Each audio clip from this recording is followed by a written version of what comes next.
Na sexta feira, no inicio da 10ª legislatura do Parlamento Galego, en Santiago de Compostela, traballadoras e traballadores de Isolus, Corsan e dos bancos Pastor e Popular erguían a súa voz contra os procesos de regulação de emprego que van deixar sen traballo a 500 persoas na Galiza e máis de 3.400 no Estado español.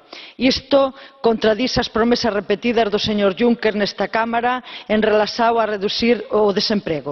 Pedimos á Comisión Europea e a este Parlamento que interveñan para por fin aos abusos das empresas amparadas pelas reformas laborais e para que poñan en práctica medidas para acabar con estas situacións graves, inxustas e totalmente inxustificadas que destroen emprego, aumentan o risco de pobreza e exclusión social e aumentan tamén a precariedade laboral que no Estado español nesta altura de cada 5 persoas traballadoras cobran menos de 300 euros. Obrigada.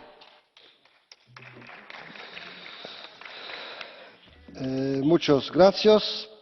Muito obrigado, senhora deputada.